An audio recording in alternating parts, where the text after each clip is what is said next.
morning, everyone. Thanks for being here on a chilly Houston day. It's so weird, right? It's always a pleasure to begin an event with someone not only understands the power of innovation, but actively shapes its future in education. So today, we have the privilege of hearing from Dr. Provost Morgan, a leader who stands at the crossroads of technology, education, and student success. As the Associate Provost for Education, Innovation, and Technology at the University of Houston, he's at the forefront of transforming how we teach and learn in an increasingly digital world. By the way, there's an AI conference next Friday, which is huge, and I plan to attend. And he also serves as the director of the Center for Academic Support and Assessment and a professor of mathematics. With a deep passion for innovation and student success, Dr. Morgan brings a wealth of experience and insight to today's conversation. So without further ado, please join me in welcoming Dr. Provost Morgan for the opening remark. People are going to need critical thinking skills as they partner with AI. And there are all sorts of ethical issues associated with it as well. These are things our students are going to have to overcome. You know, we've done a lot of survey of employers, and what we find is, you know, the vast majority of them believe that by 2028, they are going to be fully in on AI, and they're going to expect their employees to have a degree of AI literacy. Where are they going to get that? Yeah, the responsibility falls on us at the university. It's a heavy lift, but, you know, thankfully, we have leaders like Professor Joubin. So she's a professor of English, women's and genders and sexuality studies, theater, international affairs, and East Asian language and cultures. Holy cow, you know, I'm a professor of mathematics. That's all I got, right? She's co-director of the Digital Humanities Institute. She is a faculty of the George Washington Trustworthy AI Initiative. She's also she's an affiliate of NSF's Institute for Trustworthy AI and Law and Society. It's called Trails, if you want to look it up. And in 2024, she was named the inaugural Public Interest Technology Scholar as a person who will raise the bar in conversations about tech and civic interest. Today, she has a talk. I'm sure it's well here. To thine own self be true. I can't wait to hear what she has to say. Welcome, Professor Joubin. Thank you, Jeff, for this very generous introduction. And I want to acknowledge the support from the Media and Moving Image at University of Houston, as well as the Provost Office. It's heartening to hear from a mathematician about the importance of critical thinking skills. So we're going to talk about trust, but I wanted to give you a little bit of my journey. I started out as a Shakespeare scholar, but how did I get here in critical AI studies? You realize the quote, "To thine own self be true," is a quote coming out of Shakespeare's famous play Hamlet. And in Hamlet, there's character Polonius, who works in the court, who likes to walk around and give advices. And one of his advices is to his son, and to thine own self be true. Despite the rise of the tools, right, and the disruption of AI kind of muddying what we call the condition of language and life, just the general condition of what we deal with. When we think of language now, because of large language model, we think of very different things. Right? In the past, it was strictly the human origin. Now it's kind of hybrid origin. And so it is ever more important to perhaps think of that advice, like where we place our trust and where we find truth. Most people's experience with things like ChatGPT, right, with AI, it's actually a chat experience. Now, where else do you find a chat experience, like a dialogue? In drama, particularly in Shakespeare. So that's what lured me into critical AI studies and Shakespeare studies. Because if you encounter a Shakespeare play, what do people do in there? They mostly talk. It's back and forth, right?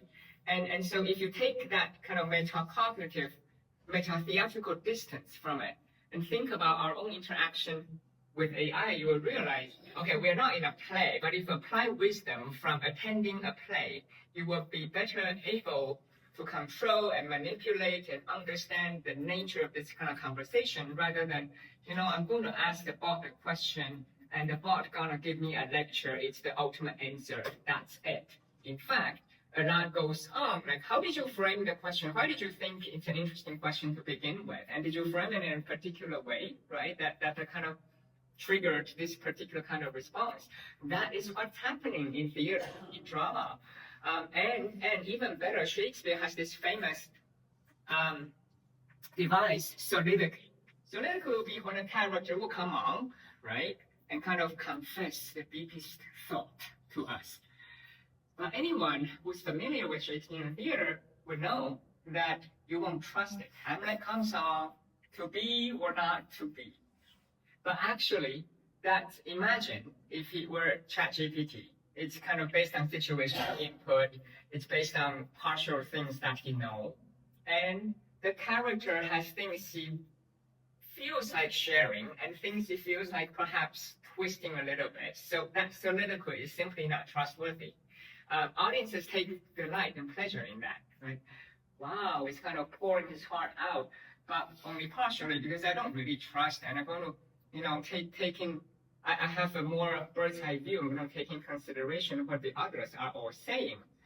And that's, in essence, a better way to approach this chat experience with AI. What are words for? Do you think of words as perhaps self-expression? You have something to say, right? But words are actually a storage device. It's kind of storing information, misinformation, or what have you. So it has two functions. The first is preservative function. Think of like an archive or plain text, just kind of preserving things. The second is generative function. So the word generative echoing generative AI. So words are not just there in the abstract because they lead to social action. Particular kind of words rouse people to vote, right? To organize, to do things, to learn about new things. So it's action.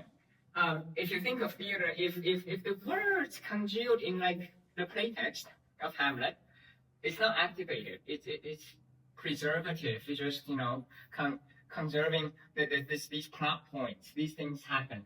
Now you as actor, you come in and activate it. So it becomes generative. We bring it alive. And so that's one way to understand LLM, large language model, because it's preservative, kind of archival. And it'll come alive when you trigger it, when you start chatting. Right? So from preservative to generative. And so we need to think of purposeful interaction with these words. It's actually important. It's rather kind of applying what I'll explain far more what meta-cognition is. As we interact, we need to be very cognizant of what we want out of it. Why do we initiate this experience? Is it because you didn't do the reading and the exam is coming up, shortcut? That's actually extremely unproductive. But being aware of that is good. It's a good first step. So we live in an era of we have a crisis of attention. Crisis of attention because it's we are constantly distracted. But that's not always negative. I'm not here to say it's bad. Kids today, they can't concentrate. That is true. But actually, from cognitive science perspective, there are people relate to the world differently. Some can have long duration of attention is required for certain kind of task. Some people can only attend to things 5 minutes at a time, but they can handle 5 tasks at a time. Okay, task. That is also fine. Perhaps not deep, but kind of spread. So we have hyper attention, we have deep attention. It's just different modes. I think a lot of people habitually say, they will agree with me, crisis attention, and they say people who can't concentrate, it's simply bad. There is, from a diversity perspective, there's a risk of kind of taking an able-bodied assumption. Only certain kind of attention is, has merit. The other kinds of attention, they are simply stupid. And I want to kind of draw attention to the diversity from different modes of relating to the world. Interacting with AI is one of them. If you're if you take a meta-cognitive approach rather than letting it dominate.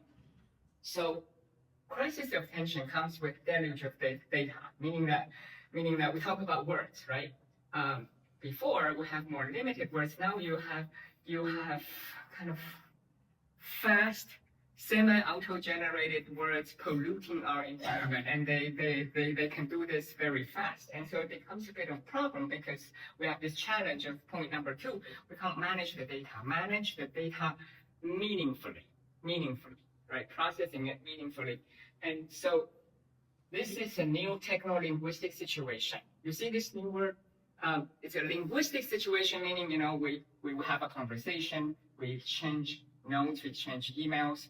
But techno-linguistic situation would mean that we are doing so. We are doing so through technology like a phone app, for example, or email. It's a kind of technology. But here, of course, predominantly the algorithmic technologies making our techno-linguistic situation more complicated. The Western culture has gone through several revolutions. What do we have? We have oral culture. We have the written word, the writing culture. And then we have the invention of the printing press. People started printing books. From there, we go into the digital era. Think of digital book, rise of internet, and so on, social media. And now we have the latest revolution and challenge. So going all the way back, the oral culture. Of course, if you live in an oral culture, think of a culture where you don't privilege the written words. The spoken words are really ephemeral.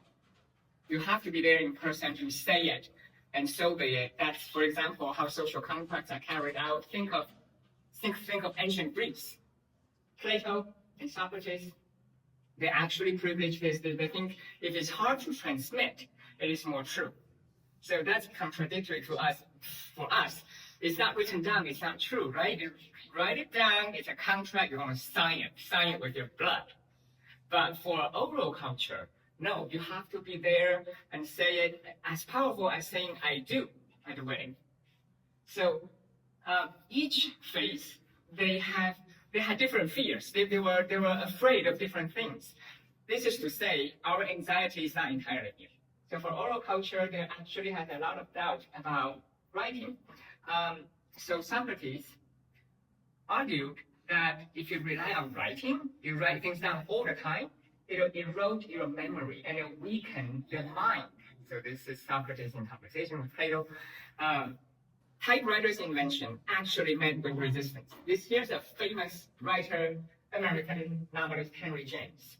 He's well known for resisting that. He doesn't like it. He says, typewriter makes everyone look the same, referring to each person when your handwriting is your signature. It's an extension of your body. It's part of. If you type it out, the font in everyone's Times New Roman, and for them it's a big crisis. So that's just another parallel to what we're worried about. Philosopher Martin Heidegger had this to say: early anxiety about the typewriter degrading the individuality of handwriting was very real. It was making, quote, everyone look the same. And philosophically speaking, they felt they're not talking about ideas. Even if you have different ideas, if the expression, the materiality of it, the expression, right, it's the same mechanical font. For them, it was a big issue. Perhaps this seemed very quaint for you by now. But always remember, technologies, old and new, they just kind of take turns. It's not about how new AI was. As Jeff previously reminded us, AI had been around in different forms since the 1950s. So it's not LLM. But similarly, if you think about the quill pen, if you think about the dip pen, where some writers, they insisted that they don't want to use the typewriter, they wanted to use the dip pen. Hemingway, for example, is famous for that because it gives him time to think between words. You have to dip and carefully and then put it on paper. And then you have the fountain pen that some people resist it because it forces you to write too fast, and therefore the quality is lower. They claim that mechanical typewriter, now you have haptic keyboard. These are all different interfaces. Some may seem banal, some may seem newer, but very often the new actually imitate the old. If you think of any keyboard interface today, they are a digital imitation of the typewriter. So we have sheer volume of printed books in the Renaissance era. You have new technologies to read faster and faster. So they dreamed of this thing called the book wheel. It's a revolving desk. So here's the first example. Agostino Ramelli from the book Le Divers et Artificieux Machines. Artificial machine, in fact, 1588. And let's take a closer look. So this very rich, privileged, aristocratic reader sits in front of this book wheel that you can easily swap or compare different books. And that was really cool for them. And you can imagine AI is kind of a more virtual version of this, right?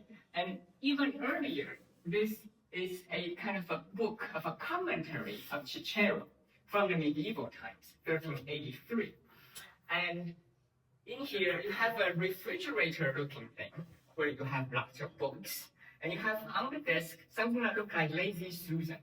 So again, it's not for deep reading, it's for fast reading. You can compare between these manuscripts, and you can quickly pull another one out. And so that's the medieval and Renaissance dream. But in our era, AI is a humanistic question, right? As important as it is to have technologists think of ways to reduce the bias, to have more inclusive design, but I think we also need to think about it from a humanistic point of view. That is because when people think about AI, they often think about eternal questions, philosophical questions. Yes, on one hand, how to read more stuff more quickly, like the medieval dream of the book wheel, but more deeply, people are debating about consciousness, agency, moral responsibility, and so on. And these questions, where do you find the answer? Not in technological solutionism, but actually in humanistic methods. So technological solutionism is the problematic argument that if there's a problem, it can be kind of boiled down and simplified into something that can be solved algorithmically. A lot of social problems, you can create an app for that, but that doesn't represent full solution. So some of the eternal questions, right? Some examples here I can give you. For example, you are thinking about mind and body, common accusation. ChatGPT doesn't have a body. Maybe one day it will. Imagine humanoid, but we're not there yet. Doesn't have a body, therefore it is inferior. It cannot talk about real lived experiences and so on. That's a common question people discuss. This thing, if it can generate so many things, does it have free will? Or what is the nature of consciousness? Is an AI chatbot conscious? And so I've been promoting a new view about AI, not human versus machine, but more humans with humans. The training data, as we know, they're human in origin. And in fact, if it's not human in origin, we know of the phenomenon of cannibalism. So if you try to train a new AI model with AI generated text, that pollution is causing huge problem. It'll lead to model collapse. I am going to talk about two challenges that led to my experiment with my own open access AI. First is that in higher education, there's this misconception about singularity. And second is the problem with critical thinking. How exactly do we exercise this and how do we develop it? So singularity, language is now the language itself is the interface, right? Interface between humans and machines. But actually, it's also the logic of the machines, because it's operates statistically. It's all about assigning different weights to different words in order to re-example them. And that leads to the kind of misconception of singularity in the sense that people would interact with AI, and there's this very difficult assumption to fight. It's that whatever it gives you, it is authoritative, right? It has the singular voice in this sound. We forget that it's a combination of voices in a society. So it's a synthesizer. It's not a singular source of wisdom or creative knowledge.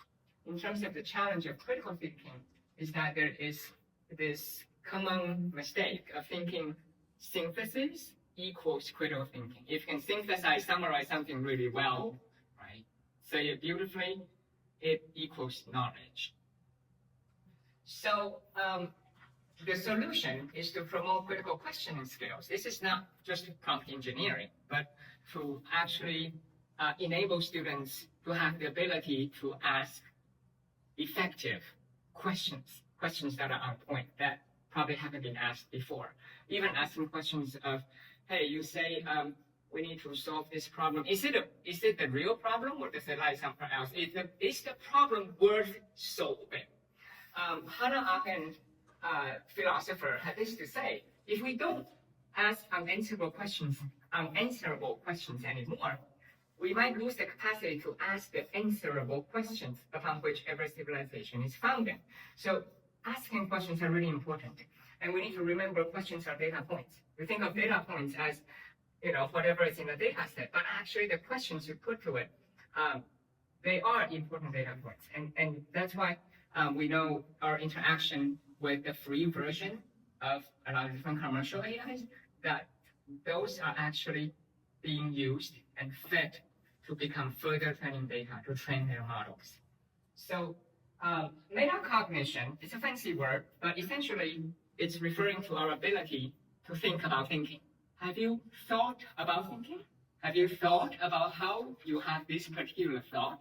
That's meta-cognition, as if you have an out-of-body experience, looking back at yourself, observing yourself. So to be meta-cognitive is to be aware of our own thought processes, our patterns. Do you often think certain kind of thoughts? Do you often ask questions in a particular kind of way? Perhaps there are new ways to form questions. So it's asking questions about questions, and it's extremely useful. So with all this in mind, I teamed up with our computer science department, and we were able to do a civic science project. Civic science, I mean that we are doing a project for the public good. That engineers are now responsible citizens. They're not just tech bros. And citizens who are not engineers, they would also actively participate in the process because they have a stake in it. It affects everybody. A good example is think of prosthesis or technologies to support disability. Think of the hearing aid. How often are these designed with and maybe with input with the community? Rarely. They're designed by able-bodied engineers and funders. So I'm hoping to change that and hoping to model best practices and how we can work together. How can an English professor work with computer science department to build something that is open access and that could be used for higher education, and to stop the trend of constant and kind of nonstop kind of university just thinking of subscribing to enterprise versions of whatever thing that is and declare the problem solved. So here are some of the other reasons that motivated me, mostly because a lot of surveys, which Jeff actually hinted at earlier, by all of these entities, they are indicating widespread use of AI, but most of these uses are ineffective use, are irresponsible use. They're not good use cases. Now, when I say open access, you may have the wrong idea. Some of my students say, ChatGPT is open access because it's free. It is not. Open access, think of Google. Google is free, but it's not open access. And so you can follow along. And this is the demo site for the pilot project. It's called criticaltheory.info. So if you go there, at the lower right corner, there's a chat button. You click it and you immediately begin chatting with my bot. On topics listed on that course website, AI is one of them. There's race, gender, disability studies, and so forth. So this is an example of civic science. And you note that once I started typing, a button floats. It says contact Professor Joubin. So this is where you can click and contact me immediately. This is how I ensure a trained human in the loop, kind of having a presence instead of letting it take over entirely. And you can use magic words. These are known as boundary setting words. You will say, in order to get better results, you would say, according to chapter 2, according to Professor Joubin, according to Alan Turing's 1950 paper, for example, so that you're directing it to look in particular places. After DeepSeek's release, we further programmed it to model on R1 in order to have it review its reasoning processes. This will promote meta-cognition in the user, so that you actually see how AIs are. So after giving the answer, it will say, so to arrive at this conclusion, I actually looked in this document first and also considered the question, which seems to be more interested in XYZ, and then putting together. So that reasoning process is extremely useful, especially in the teaching context. And last but not least, it's formulated the output. It's not a lecture. The output is more framed as questions. We always ask you questions, which I find very useful in teaching critical thinking. If it's more because I want to avoid, remember, the problem is kind of singularity, this misconception. So if it's asking you more questions, it'll promote the meta-cognition skills so that you're thinking about your interaction.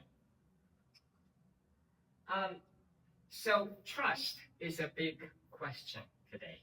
It is often designed more from an engineering perspective. In this way, this is National Institute of Standards and Technology.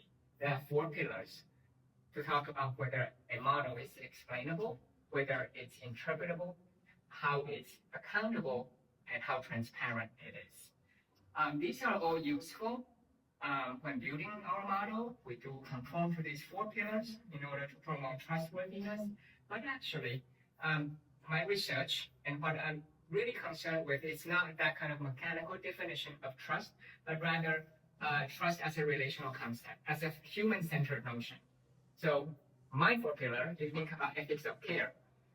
Ethics or culture of care is basically a new social model where you are thinking about mutual care. What do I care for? Do other people care about me? So it's a type of ethics that emphasize interpersonal relationship. It's no longer just me versus a machine. And I believe trust comes out of deep social connections, interactions, and giving people access to the proverbial engine room. If you participate more in something, it's more likely you will form some kind of bond and trust. And we go beyond verifying explicit answers as the previous 4 pillars kind of emphasize. Imagine. It is important, but ultimately we're not talking about Xerox machine, are we? Like, this AI is good because it reproduces very well, reliably, whatever I put on, like a perfect copy. So I believe we need to move beyond that and think about trust as very fluid situation, right? We trust each other because we have interacted before. And I felt like it's not that you are lecturing me, because you allow me to participate in this process of thinking together, for example, and that's how we cultivate trust. Last but not least, participatory justice is very important. currently AI is not a participatory technology. It's not a technology for public good. It is controlled by few stakeholders. There are many use cases. For example, you think of Grammarly, right? Or autocorrect, or Total Dictionary. Here's my draft. Please revise it for me. That's an extremely unproductive use.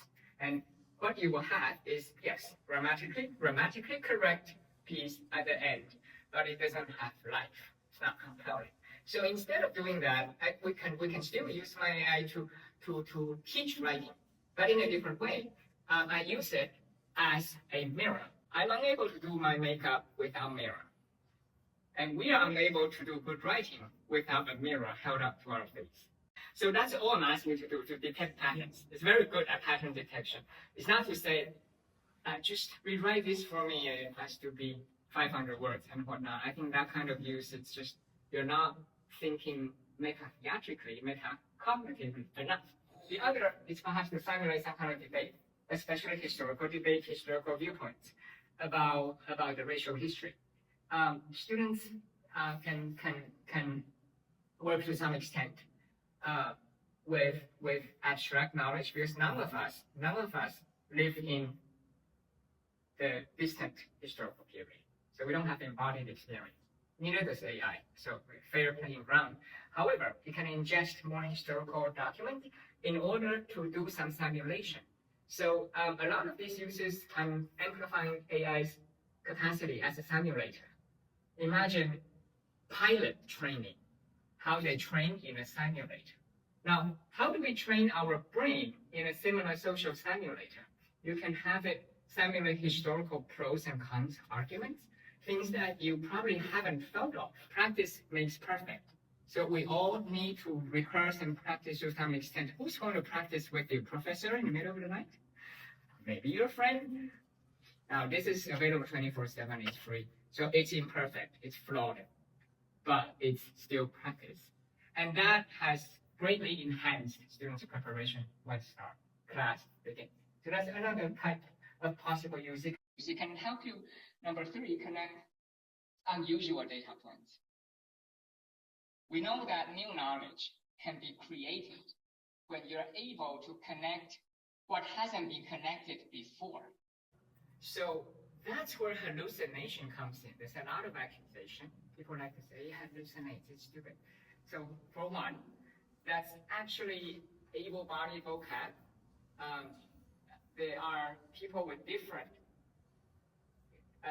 neurodiverse, different cognition needs and habits. And for one person, it is hallucination because it deviates from the norm. But for the other person, that's simply how they relate to the world. So I actually have some reservation about the word hallucination. You know, poets and artists, they hallucinate all the time. They have to. That's why art is good. It's nobody thought of this before.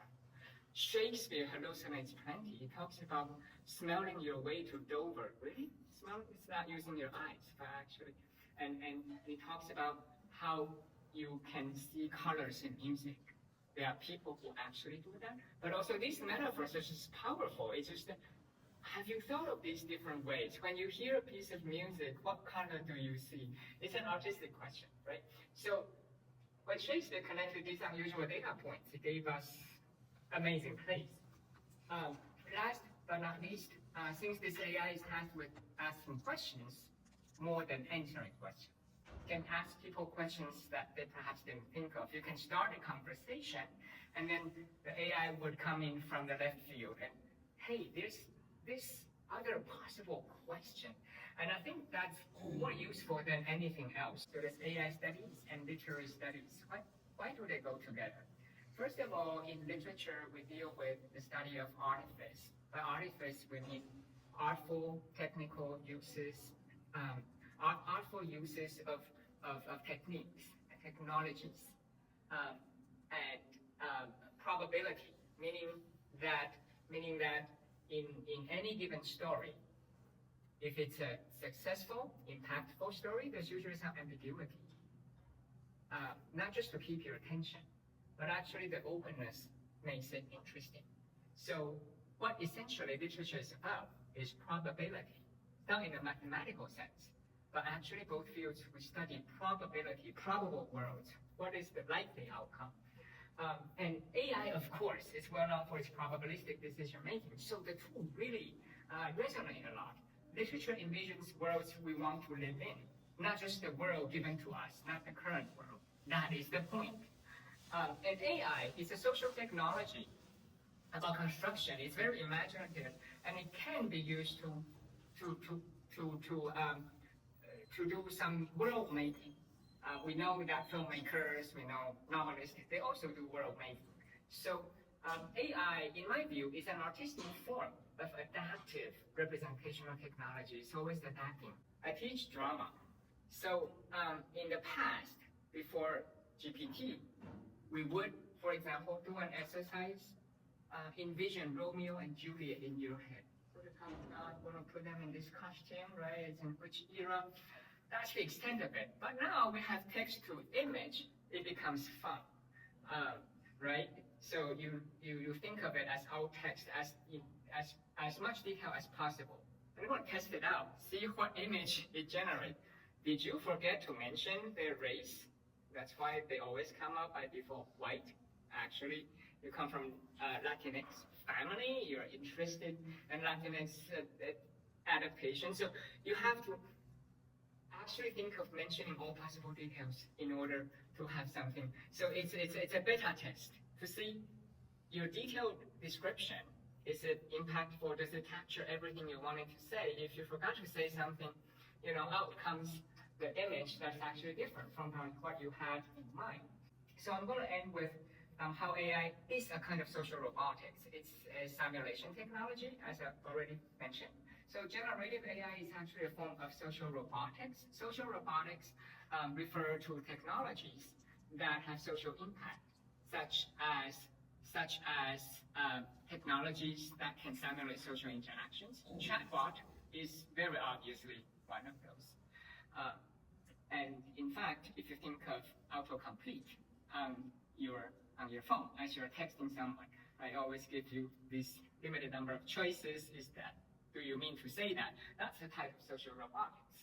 And so if we keep trained human in the loops, we can simulate social situations to achieve greater social good and to enhance social collaboration. There are many examples. This is one project at MIT.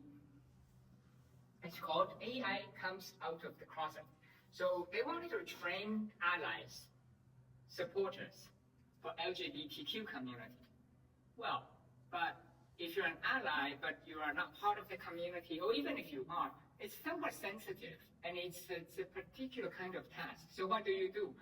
They train them on this AI simulator first, so that they can better empower the community and avoid, quote, saying the wrong thing.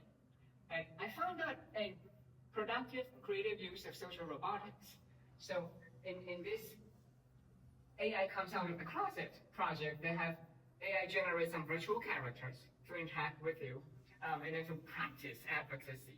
Again, practice makes perfect. This is, of course, flawed, I think, limited. But in terms of the manpower, the hours you would need, or the financial resources you need to have in place to have this small program, it does accomplish a lot of different things. But I know there must be a lot of questions, discussions, but Professor Joubin will still stay for the reception because we will be kicked out of here in maybe half an hour. So let's thank Professor Joubin for this wonderful lecture.